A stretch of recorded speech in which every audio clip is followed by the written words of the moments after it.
Assalomu alaykum do'stlar. U Z Sport kanaliga xush kelibsiz. Bugun Misrdagi mashhur Giza piramidalari fonida katta professional boks oqshomi Glory in Giza turniri bo'lib o'tadi. Bu oqshomda jami 9 ta jang bo'lishi kutilmoqda va asosiy kart Toshkent vaqti bilan taxminan 23 ta boshlanadi. Albatta biz uchun eng qiziq jang Shahram G'iyosov va Jack Catterall to'qnashuvi bo'ladi. Bu Shahram faoliyatidagi eng muhim janglardan biri hisoblanmoqda. Chunki bu safar u oddiy raqibga emas, dunyo boksidagi eng kuchli va eng texnik bokschilardan biri bo'lgan Jack Catterallga qarshi ringga chiqadi. Ko'pchilik ekspertlar aynan britaniyalik bokschini favorit sifatida ko'rsatmoqda.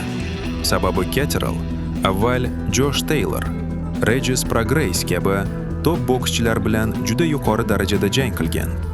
Hatto ko'pchilik uni oldinroq jahon chempioni bo'lishi kerak edi deb hisoblaydi.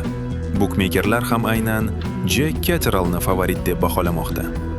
Lekin Shahram G'iyosovni ham hech kim past baholamayapti.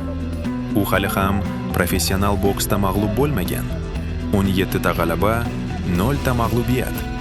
Shahramning tezligi, agressiyasi va kuchli zarbalari har qanday raqib uchun katta muammo bo'lishi mumkin.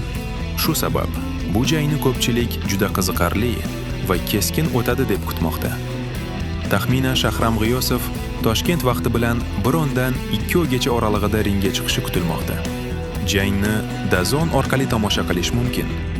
Agar sizda bu imkoniyat bo'lmasa, jangni bizning UZ Sport Telegram kanalimizda kuzatishingiz mumkin.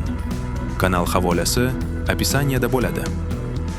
Video sizga yoqqan bo'lsa, like bosishni unutmang. Kanalga albatta obuna bo'ling. Ko'rishguncha omon bo'ling do'stlar.